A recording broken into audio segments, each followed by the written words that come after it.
it's not always the best companies that win.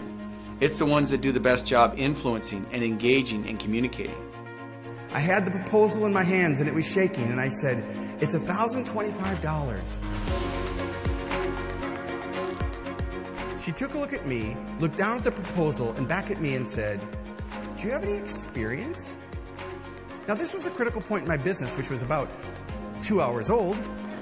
I could tell them that I repainted the whole north wing of the Hennepin County Detention Center, or I could tell them what I told them. And what I said is, if you're not 100% satisfied with the job, you don't have to pay. She said, honey, write him a check. Ford Saeks is an expert in the areas of business marketing and growth. Ford specializes in helping clients find, attract, and keep their customers.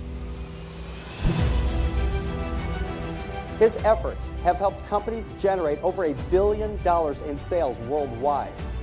We're happy to have him here with us today, so please give a warm welcome to Ford Saeks. All organizations want to get better. They all care about where they want to go, and they all want to produce better results at the core of core. But a lot of times there's these little idiosyncrasies, these little gaps in what they're doing that they just can't see.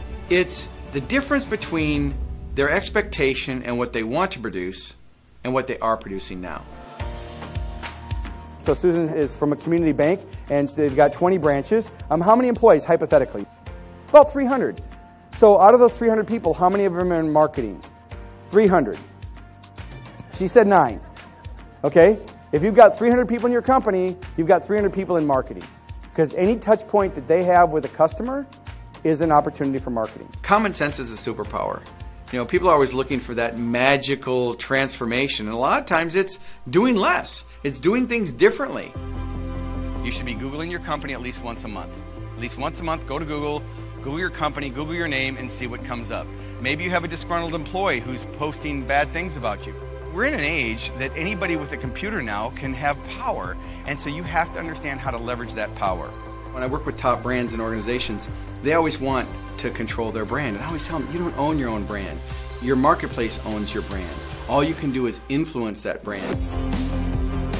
What's a benefit of doing business with you? Anybody? You care. Raise your hand, who said that? Okay, over there. So you care, right? Yeah, caring is an emotion. See, some people say 24 hours open or open 5 days a week or a wide selection. Having a wide selection is not a benefit. The benefit is convenience, choices and options, making them feel better. See, emotions are intangible. If you want more leads, if you want to sell more and you want more people to come into your location, you have to get clear at communicating the benefits. Ford is the best speaker we've ever had at our conference. He challenged us to change the way we think, how we do business, and ultimately how we're going to grow. This guy does his homework and he goes over and above what he wants to deliver. People have said, well, I've got 15 years experience. And I always think, do they really have 15 years of experience? Or do they have 1 year that they've repeated 15 times? We laid out the topics and cultivated exchange is the best that we've seen in any national meeting to date. He's super engaging, and even as a young millennial, I've found a lot of things to be really interesting and really helpful for my business. There's always going to be someone cheaper. You can't compete on price. You have to compete on value. It's about following the systems that they already have, but doing it in a way that reignites them to be recommitted to the vision and goals that that company has.